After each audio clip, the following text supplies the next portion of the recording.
What's up, adventurers? My name is Platinum Phoenix, and welcome back to Pokemon FireRed.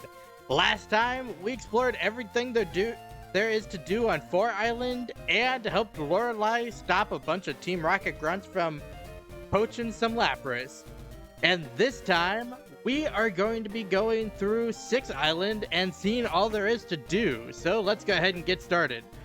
The first thing I want to do is actually go into this house because it is the only house here, and I want to talk to the only person who can apparently afford a house on this island. There's nothing that young people find exciting here on this island, but this is a good place in terms of nature and history. Relax and enjoy your stay. I'll be sure to do that. And the only other place of interest on this main part is actually the Pokemon Center, because if we go inside... Hey, Phoenix, how's your Pokedex filling up? It looks like it's impossible to get all the Pokemon by hanging around. Just these parts. Maybe there are Pokemon we don't know about somewhere far away. Well, if I can't do it, there's no way for you to get it done. I'm not going to get all desperate over this. I'll keep collecting Pokemon at my own pace while I train them. That's what I'll do, so there's no point staying here. I may as well leave for home. That's that then. Smell you later. Alright, well, what does these two have to say? I don't think they have anything important to say, but might as well talk to them. You know Pokemon that evolve only upon training, yes? But did you know that there are still others? Some Pokemon evolve only when traded while holding specific items. Why yes, we've actually seen a couple of them, even though they couldn't evolve when we first talked about them. Like Onix evolves into Steelix if holding the metal coat, and the same is for Scizor, or Scyther evolving into Scizor with the metal coat. And that's all he has to say. What about you? For 10 years I've searched for ruins. No, make that 20 years. I get this feeling that there's something hidden on this island. Well, that's something we should probably keep in mind. And the only other thing I want to do on this main section before we head out to the east is actually head up here behind the Pokemon Center, because there's this tuft of grass that holds a Lepa Berry behind the Pokemon Center if you come up here, which is not the most helpful item, but is certainly something that can be helpful. And now we are on the water path, and I am going to put on a repel. Alright, so getting into the water path, there are actually 3 new Pokemon that we have access to now. And the first of them is Sentret. Sentret is a very similar Pokemon to Rattata, being an early game normal type that is pretty weak, all things considered. It is the Johto equivalent to Rattata, but Sentret doesn't have guts, which means it cannot power up its attack stat through having a status, meaning that it's just a worse Rattata. Also, being a normal type, it has an amazing TM list, but it doesn't have the stats to really back it up, so it's not really easy to use at all. And I would kind of recommend skipping it just because of that. The next Pokemon after Sentret is Qwilfish, and Qwilfish is actually a FireRed exclusive and is a high-speed physical attacker, which is an interesting thing for a water type. Most water types are known for being more bulky and being able to take more hits. Qwilfish actually can't really take any hits, but it can deal some damage. And it actually becomes faster in rain due to the Swift Swim ability if it has it. The main downside to Qwilfish is, like I said, its other stats are pretty low and it can't really take any hits. It doesn't get a lot of good moves. Its best moves are like Shadow Ball, Sludge Bomb, Revenge, and Return, meaning that it doesn't have very much variety in its moves and makes it kind of hard to use if you don't want to go out of your way to get those TMs. But the last Pokemon that can be found here is Remoraid, and Remoraid is a Leaf Green exclusive. It is actually a pretty decent mixed attacker. With the ability Sniper actually powering up critical hits, it can become really strong if you are able to get critical hits on it. but it's not as reliable without the critical hits, since, like I said, it's only a decent mixed attacker. It's also pretty slow, all things considered, meaning that it's probably going to be outsped and hit for a lot of damage by a lot of different Pokemon if you're not able to one-shot or be able to take a hit. And going off of that, once it evolves, it actually gets even slower, meaning that it's even harder for it to do the damage that it needs to in order to take advantage of its high attack stats. But that's really the only downside of Remoraid and Octillery, because it has some amazing moves that it can get. Both through level up and TM, it gets moves like Ice Beam, Flamethrower, Octazooka, Psychic, Sludge Bomb, and Hyper Beam, meaning that it can be very versatile and I would say is a pretty reliable water type, all things considered. But with all of those gone over, we are just finishing up this fight with the twins Miyu and Mia, and Zodiac unfortunately got paralyzed. And I want to go in this house and see what's in here. Hello, what do you have to say? My height is 67.0 inches on the bottom, on the button. I know it is this precisely because my neighbor measured me. Alright, that's kind of weird, my guy, but oh well. Oh, what does this say? Wanted, the ultimate horn. Okay. Heracross. Big and shiny is the bug boss. I love it. I need it. Heracross. Oh, okay. I don't know what to do with that information, if I'm being honest. Is there an item here? An Oranberry? Okay. And is there anything up this way? I believe if we come up here and we surf down, we can get that item that you saw over to the right. This one right here. And this is an elixir, which is, again, a pretty good item. There's not a whole ton of reasons that you would need a bunch of PP healing items, but unless you're like taking on the Elite Four several more times, but we are just gonna head out through the west and up through here, through the Pattern Bush, which once again has 3 more new Pokemon in it. So the first of them is Ladybug, and Ladybug is a weak bug type. And by weak, I mean like it's kind of miserable using a Ladybug. Ladybug is kind of like a Caterpie or a Weedle, but it takes longer to evolve, meaning it's even worse.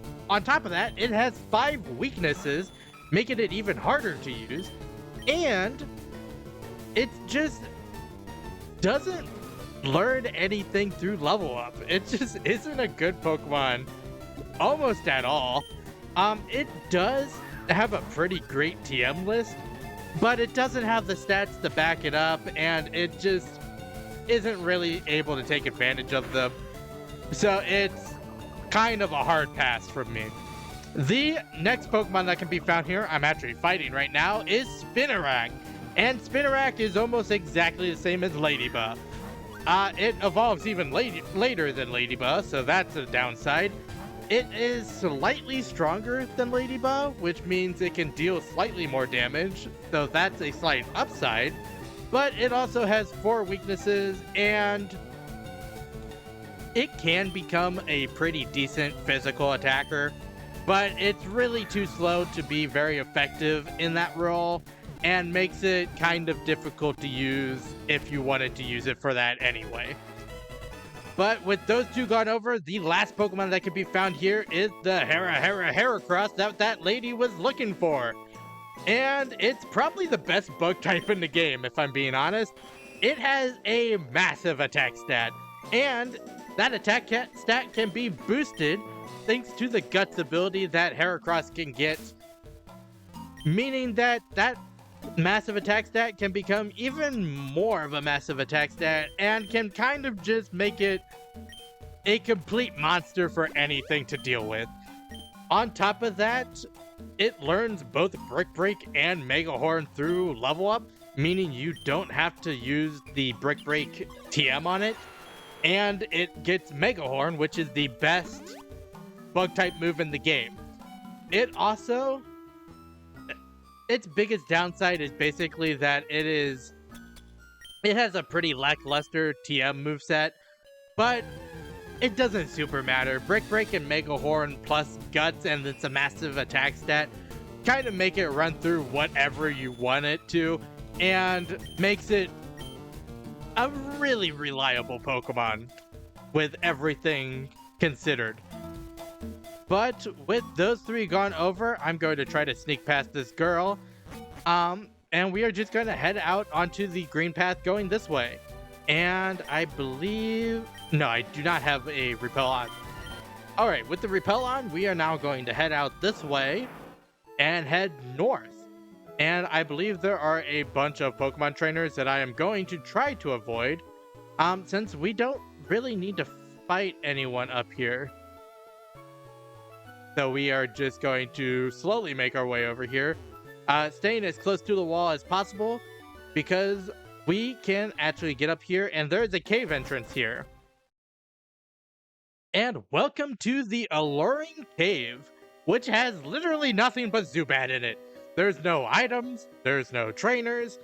This place is kind of useless, because what it was meant for is it was meant to get more Pokemon in it with an event, but that event was never distributed in the US, meaning that there's no way for this cave to actually do anything but be a 100% chance guaranteed to catch a Zubat. But with that being said, there's really nothing else going on here, and really nothing else going on in the Outcast Islands as a whole. Even this Rocket Grunt doesn't really have anything and doesn't really tell you anything.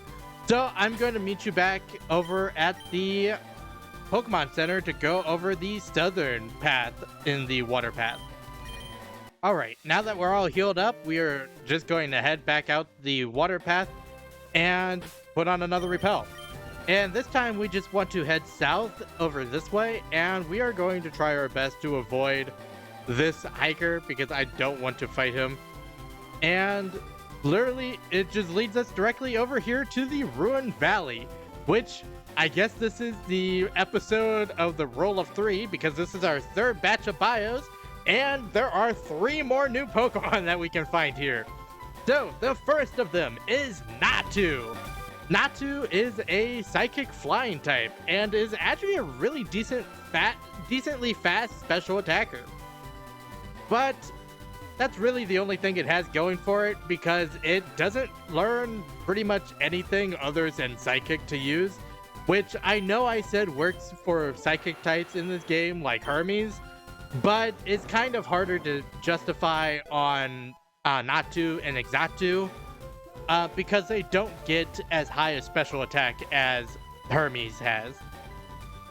Its only really good moves that it learns are Psychic, Giga Drain, and Thief, and if you want to use one, I would highly recommend teaching it those 3 moves in particular, so that it has at least a little bit of type coverage. But the next Pokemon that can be found here is Yanma, and the big thing about Yanma is that Yanmega does not exist, so you do not get the power boost from evolving into Yanmega.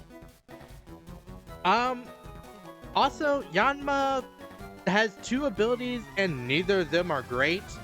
It has Speed Boost, which what it does is raises the speed of the Pokemon by 1 stage every turn, at the end of every turn.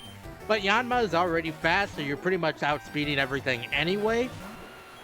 And the other ability that it can have is Compound Eyes, which raises the accuracy of moves, but it literally only learns 1 attack that has less than 100% accuracy.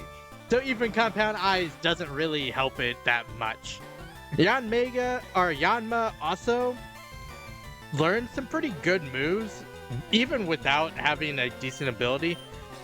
It can learn moves like Sidekick, Giga Drain, Shadow Ball, Steel Wing, and Return, which makes it really good at having good type variety.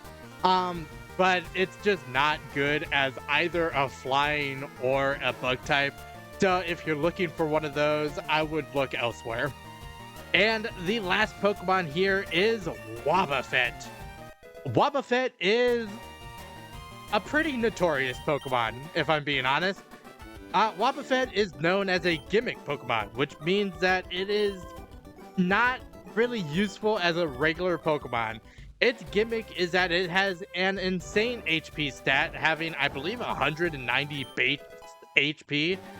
But with that insane HP stat, it has no way to directly damage an opponent. It has 4 moves that it can learn in total.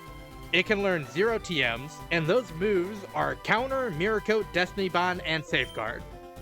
And going through those moves, Counter allows it to take a physical hit and double the damage that it takes back onto the opponent. Mirror Coat is the same, but for special attacks. Destiny Bond just means that if it hits an opponent with that move and then it gets knocked out, it takes down the opponent with it. And Safeguard just allows it to not be status, which isn't super helpful for it, all things considered. And there's really nothing else to go over for Wobbuffet. It's really just a gimmick Pokemon that is used for taking hits and firing back damage. But if you use the wrong move, like if you take a physical hit and use Mirror Coat, it does nothing, which is kind of funny. But even with that, it's just not a good Pokemon, so I wouldn't even recommend it. But with all those gone over, we are just fighting this Relic Maniac, Stanley. And he has, I'm going to assume, 3 Gravelers. So we are just going to Earthquake all of them. Because I'm, what, a good 7 levels above this thing? Yeah, we are just going to take it down. And this is just another one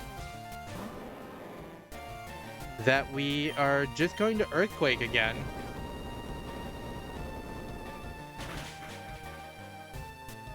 And it goes down just as easily. And Zodiac is 1110. Nice. And does that should end this fight. And I'm going to try to sneak past this guy because I don't want to fight him. Yeah. And we have another one. Another one. And then we get here, which is the door won't budge at all. Check it more thoroughly. Yes. On closer inspection, there are several dots on the door. And this literally translates to use cut. So what I'm going to do is I'm just going to teach cut to one of my Pokemon real quick. All right, I decided to teach it to Zara because I taught it over Hyper Beam because I'm able to go back to the department store and just buy Hyper Beam again. So it's not a huge deal. And all we have to do is cut and the door opens. So we're just gonna head inside. And this is the dotted hole. And our only course of action is to drop in the hole. So the way this works is there's a lot of braille in here that tells you which ways you need to go, because if you go the wrong way, it'll lead you right back to the beginning and you have to start again. So I'm just going to tell you the correct path. The correct path is up, left, right, and then down. And that leads you all the way down here where we see the sapphire that we were looking for. And apparently we were followed. I guessed right. I was right in tailing you. I knew that there was a sapphire here, so it belongs to me. I'll sell it to Team Rocket for serious money. Don't glare at me like that. If you want it back, why don't you go get it after I sell it? I'll even tell you one of the passwords to Team Rocket's warehouse. The warehouse password I know is yes, nah, chancy. I'm done. Don't think badly of me. Alright, and we just need to chase after him. This ladder leads us all the way back up, and that is literally the entirety of the dotted hole. So we are just going to fly back over to the Pokemon Center. And we have to head on over to 5 Island now that the warehouse is on. If you remember back to a couple of episodes ago, we actually now know both of the passwords because that scientist just gave us one, and the 2 rocket grunts that were blocking the ruby path gave us a different one. So we now have both of the passwords. But with that being said, I think we're just going to end this episode here. So I hope that everyone enjoyed watching. If you did, make sure to like, comment, and subscribe to the channel. Next time, we are going to go through 5 Island and track down the sapphire that was taken from us at the rocket warehouse. But until then, happy adventuring.